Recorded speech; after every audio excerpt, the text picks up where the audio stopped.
Pemirsa, lonjakan penumpang libur Nataru masih terjadi di jalur tol Jakarta Cikampek. Dan untuk mengetahui seperti apa kondisi terkini, kita bergabung dengan jurnalis NTV Hasbiollah dari KM29 Tol Jakarta Cikampek. Selamat siang Hasbi, silakan dengan laporan Anda. Ya, baik Helmut, hingga sejauh ini memang kami terus memantau dari mana memang dari tanggal 22 Desember 2025 ini operasi lilin berlangsung. Kemudian kami terus mengikuti bagaimana pergerakan dari arus lalu lintas baik itu di Trans Jawa maupun juga masyarakat yang ingin melakukan perjalanan ke arah Sumatera. Nah, tentu data-data itu lalu kemudian juga pergerakan masyarakat menuju Natal dan Tahun Baru telah diketahui oleh Kakor Lantas Republik Indonesia, Mabes Polri, begitu. Ada Irjen Pol Agus Suryonugroho yang kali ini sudah bersama kami dan juga ada anggota dari Ombudsman RI. Selamat siang Bapak sekalian.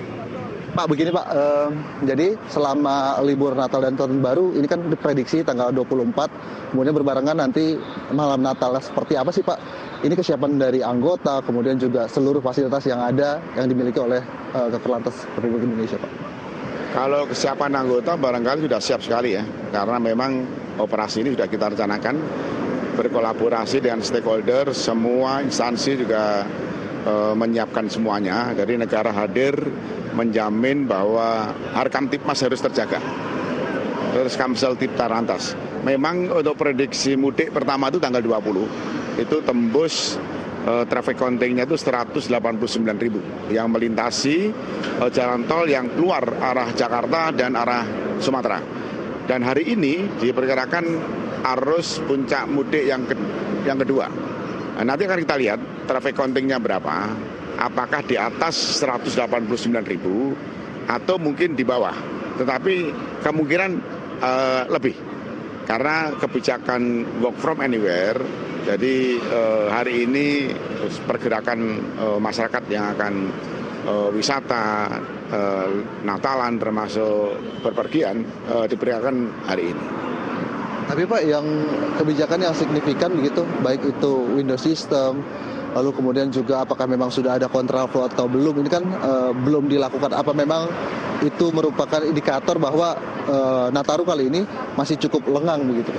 Bukan, operasi ini operasi kemanusiaan. Bagaimana kita melayani masyarakat dengan baik dan harus selamat. Maka dari itu kebijakan SKP yang window time ini untuk di tol, untuk sumbu 3 dilarang. Sudah jelas. Karena kita mengedepankan keselamatan, kelancaran, dan memprioritaskan daripada pelayanan masyarakat. Baik itu di tol dan di arteri. Yang di arteri untuk sumbu 3 masih bisa jalan. Batasan waktunya jam 17.00 sampai pagi. Ini masih dipersilakan. Artinya kalau kendaraan-kendaraan yang bawa sembako masih boleh. Tetapi untuk sumbu 3 memang ada pelarangan, tentunya mengedepankan dan pentingnya keselamatan dalam rangka operasi Nataru. Nah, terkait rumah ibadah Pak, nanti malam adalah peringatan malam Natal begitu. Kemudian ada perlakuan khusus, misal kita tahu sama-sama kalau misalkan masuk menuju katedral, khususnya ini terjadi kepadatan terus-menerus. Bapak mengarahkan anggota dan mengarahkannya seperti apa? Ya, memang ada dua aspek ya. Yang pertama adalah Harkam Tipmas. Jadi masyarakat yang merayakan Natal itu harus aman. Oleh sebab itu skenario pengamanan dan rolakir itu sudah kita persiapkan. Contohnya gereja A. Dan hari ini nanti Pak Kapolri juga akan berkunjung langsung ke tempat gereja-gereja, memastikan bahwa SOP pengamanan di tempat-tempat ibadah sudah kita lakukan. Ada sterilisasi, ada pengamanan terbuka, ada pengamanan tertutup, dan tempat-tempat parkir pun juga kita siapkan. Jumlah umat yang hadir berapa ribu, ini semuanya sudah ada. Dan termasuk di GPK juga ribuan, tapi sistem pengamanannya sudah kita persiapkan. Pak, saya izin ke Pak Dadan.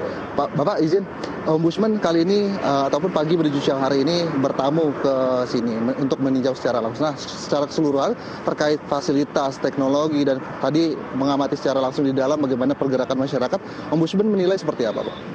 Ya, pertama kami melihat begini ya, untuk Nataru ini sebetulnya gitu terkait dengan bagaimana kebijakan penanganan pelayanan publiknya ya, situasional dan sebagainya itu seperti apa itu. Dan kami melihat memang ya dari kunjungan tadi ya, dari apa yang disampaikan, kami melihat kebijakan jangka panjangnya, skema kebijakan besarnya sudah ada, sudah siap. Dan itu ternyata mengerucut kepada skema kebijakan jangka pendek yang sewaktu-waktu harus diambil. Nah itu disiapkan gitu.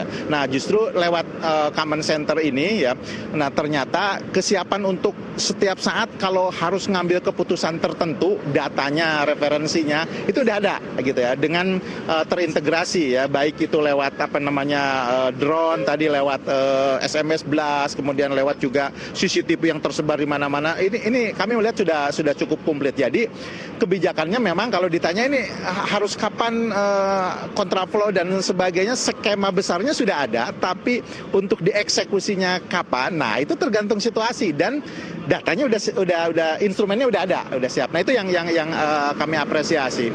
Kemudian juga command center ini juga ternyata bukan hanya untuk ngambil kebijakan sebetulnya, tapi ini sebagai sumber informasi publik. Bagaimana publik bisa memantau situasi apa namanya keamanan, situasi lalu lintas segala macam, ternyata bisa ditampilkan lewat apa namanya command center dengan integrasi IT yang sudah ada di sini. Memang kami mengapresiasi misalkan tadi lewat SMS blast gitu kan.